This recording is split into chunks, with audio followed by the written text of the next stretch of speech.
Good evening. On Wednesday night, we talked a little bit about being a servant, and then Rich talked about it again this morning. So, do I have a treat for you tonight? We're going to be talking a little bit about being a servant. We're going to spend the majority of our text tonight in Romans chapter 6, 7, and 8. We're going to be bouncing back and forth within those three chapters mostly. I am going to, however, start with one verse from Joshua chapter 24, and that'll be verse 15. And if it is evil in your eyes to serve the Lord, choose this day whom you will serve, whether the gods your fathers served in the region beyond the river, or the gods of the Amorites in the land in whose land you dwell. But as for me and my house, we will serve the Lord. Notice in this passage, Joshua, he talks about having two choices, a choice to serve God or a choice to serve someone else. But no matter what we do, we're choosing to serve someone. See, he says you choose one or another, but let me phrase it a different way. In Romans, it doesn't use the word servant. It talks about being a slave.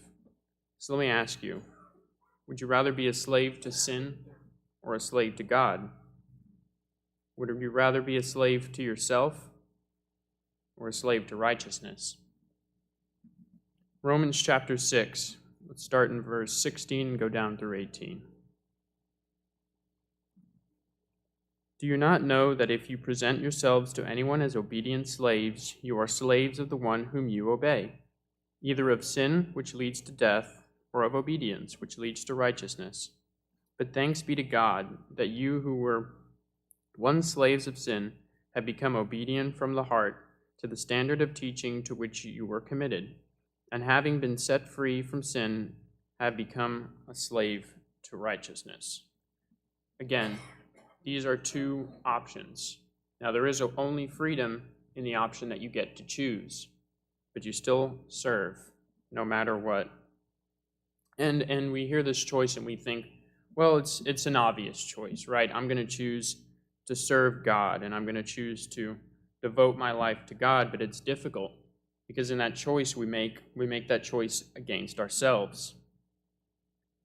In Romans chapter 7, again, we're bouncing around between them, chapter 21 through 23, so I find it to be a law that when I want to do right, evil lies close at hand. For I delight in the law of God, but I see in my members another law waging war against the law of my mind, and making me captive to the law of sin that dwells in my members. So here we're presented with something a little bit different. See, we're supposed to choose the law of God, but he says, because of the things we do in our lives and because of the mistakes we've made in the past and the habits that we now have, we have a tendency to sin. We have a tendency to do what makes us feel good, a tendency to fall back into habits that we've already built. And so let's go and I'll read chapter 6 again, verse 12 through 13. Let not sin therefore reign in your mortal body, to make you obey its passions. Do not present your members to sin as instruments for unrighteousness, but present yourself to God as those who have been brought from death to life, and your members to God as instruments for righteousness. So in chapter 6, we're told to be servants to God, to be instruments of righteousness. And in chapter 7, we're told that there's something within us that's waging war against that there is a duality in us, one choosing good and one choosing bad. So how do we free ourselves from that? How do we free ourselves from the sin that's in our body, from the sin that causes us to do wrong, from the sin that goes against the righteousness that we strive for? I think the key to that is perspective. See, we view freedom often as the opportunity to do whatever we want. Freedom is doing what I want, when I want, without anybody coming in the way. But I have a different view. Chapter 6 uses instruments as an example, the idea of instruments. So I'd like to give you this illustration. Say that you have a guitar. You don't know how to play it, but you're told that you have the freedom to do anything you want with that guitar. How much are you going to do with it? You can pluck at the strings, you can tap on its side, you can smash it on the floor. At the end of the day, all you're going to have is a mess and no guitar. But if you commit yourself to learning how to play that guitar, learning to use it the way that the person who built it intended it to be used, you can make music.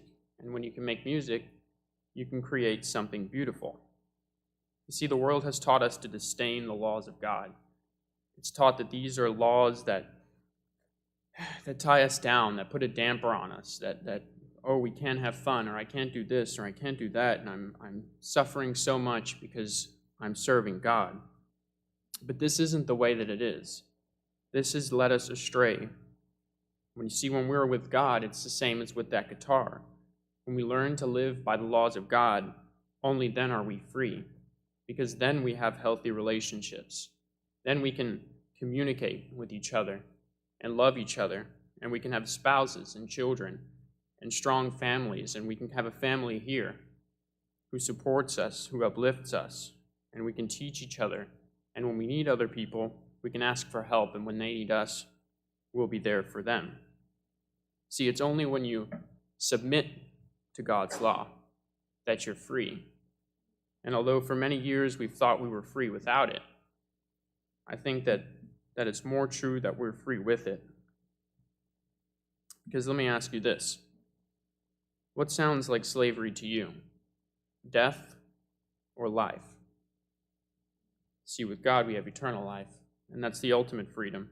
Freedom that nobody else can give us, the freedom that we'll never experience in this world.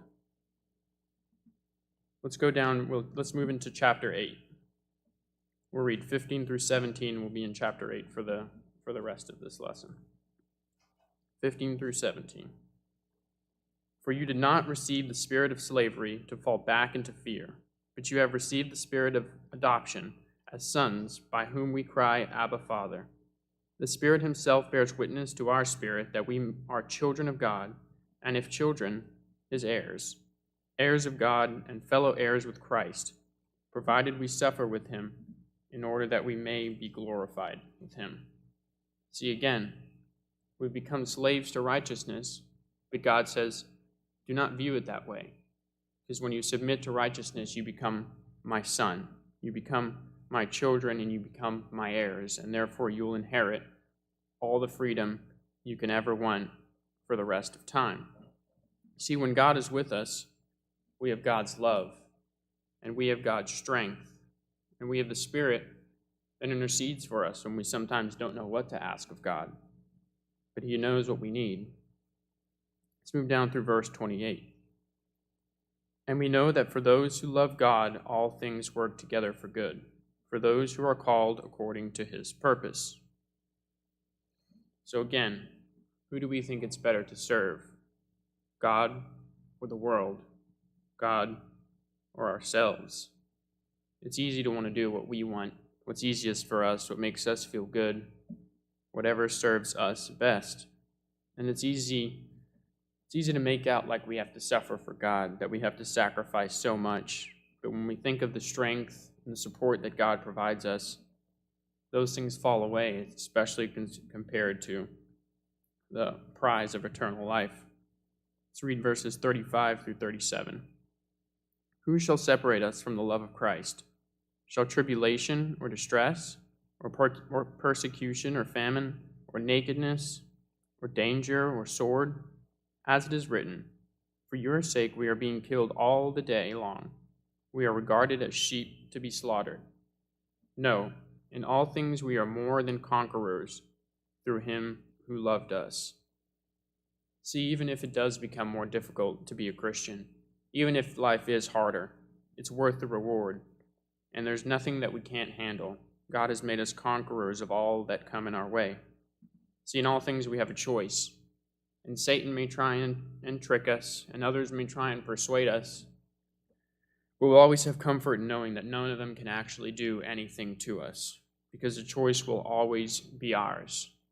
And so the choice comes between the good and the bad that is within us. Are we going to continue to serve ourselves? Are we going to continue to choose to do the things that we want?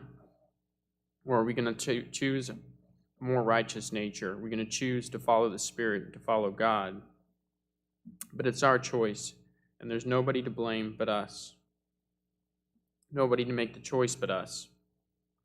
And I don't like the idea of being a servant. I've never liked the idea of being a slave. I don't even like those words. But I will say, if I'm given the choice, I'd rather be a servant to a good master. And I know that God's a good master. And I know that He's been good to me, and He's always forgiven me, and He's always been fair to me. And if I'm going to choose to serve myself, I can't say those same things about myself. Because the choices that I made in my life have not made it easier. They've always made my life more difficult, and choosing to serve myself has never ended well. Because I want a master who's forgiving, and a master who's merciful, and a master who's loving, and a master who can teach me how to be free. To those who are already a member of God's church, the choice is yours. There's nobody to blame. You can always try to blame. You can blame me if you want. I don't really mind. But at the end of the day, we're all going to be accountable for the choices we make, because we've never made a choice that wasn't ours. We always have the choice. And so there's an opportunity now to make a choice to do right where you might have done wrong before. An opportunity to make a good choice despite bad habits. An opportunity to be free from sin, free from death, and be a slave to righteousness, and free in God. And to those who have not been baptized, the choice is now to be part of God's kingdom forever. A choice to be with Him forever. A choice to leave death, to leave sin, and to lead a better life. The opportunity is here, and the choice is yours. Don't let anybody stand in your way, especially not yourself. Don't let those old habits, don't let the things you used to do, don't let the things that you tend to do hold you back. It's time to make new decisions. It's time to put the old man to death and put on the new man. And as Joshua 24 and verse 15 would say, "As for me and my household, we will serve the Lord." If anybody has any need tonight, please come forward as we stand and as we sing.